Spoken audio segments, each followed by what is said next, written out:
It's interesting seeing since the game has come out. It's been out for a few years now. Um, how many different interpretations there are for this leaving of the guitar here? Whether it's she's fully forgiven Joel, or whether she's fully forgiven Abby, or whether she's willing to move on, or whether she just doesn't want to be under Joel's shadows anymore. And when people always I don't know if you get this often, people often come to me and they want the answer. They're like, which one is it? And I'm like, it's all those things. It's all those things in some way. Like people's minds are so complicated. Yeah. I mean, I think it's what we've been talking about with grief and how that can sort of manifest in somebody. I'll caveat by saying this is my own interpretation. And it doesn't mean that it's right. It's just mine. But sometimes you have so many triggers for trauma that you just need to let anything that might trigger you, you just have to let it go and start over. I mean, how I felt in that moment of, it's easier just to not get close to people. We know when we were writing this, we had so many conversations about leaving it on a hopeful note. And even though it's very dark, I do find it to be a hopeful note. It's left with that question of once you've committed all these atrocities yourself, can you come back from that? And we saw that Joel was able to, and then maybe Ellie could as well.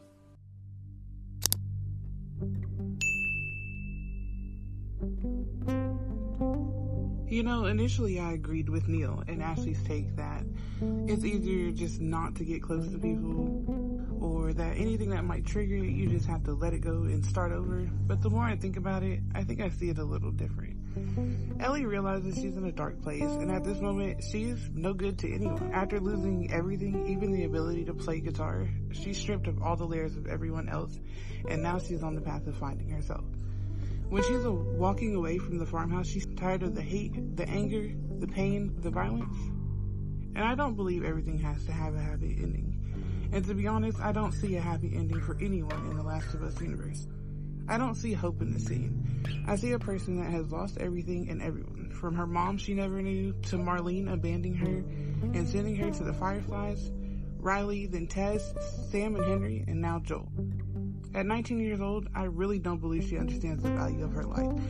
How many people she can help in other ways rather than being used as a lab rat for an unlikely cure. Her disregard for her own life is shown multiple times throughout both games. Running off from Jackson when she realized Joel was trying to leave her with Tommy. Playing around twitching when Tess and Joel find out she was bitten. Continuing with the journey after Joel says they can go to Jackson and end this entire quest. And I think the biggest one is going to Seattle after Joel dies. I believe it is less about Abby and revenge, and more of the guilt she carries for not allowing herself to love her father figure for 2 years after she found out he didn't let her die. Survivor's guilt is a very big theme in the Last of Us universe, in both the game and the show. She doesn't feel like life is worth living when all the people she believes deserved it more than her have died. But did Abby's father deserve to die? All the WLF and scars Ellie killed on this revenge quest, did they deserve it? Life is perception and perspective. Joel and Tess were not bad people in her eyes. They did right by her, and that's all that matters to her. That is all that matters to everyone in this universe. We know Joel isn't the greatest guy, and Tess certainly isn't either. Henry isn't innocent, neither are Marlene, Tommy, and even Riley, having to do things after joining the Fireflies. There's no such thing as good or bad, wrong or right, and understanding that for adults is hard. For a child that loses everyone but feels like she is the answer, it has to be impossible. With loss comes grief, and people handle grief in different ways. You've seen Joel go from a loving, hard-working father to a hardened, fierce smuggler. Tommy, on the other hand, tried to find purpose, a way to help people and find reasoning. But in the game, when he lost Joel, he became what Joel became after losing Sarah. Cruel, vengeful, careless with his own life, and I believe that's exactly what Ellie is going through now. Once she first loses Joel, the initial emotion is hurt, but then anger. But slowly a light begins to manifest in the way of Dina and JJ. I do think it's a process just like anything else, but when Tommy shows up on her farm with information of Abby's whereabouts, the life that she has found with Dina and JJ doesn't matter anymore.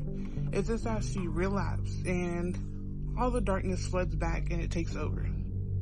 If to leave your life, your partner, and kid and perceive peace, I think it means nothing to her once those emotions take over again.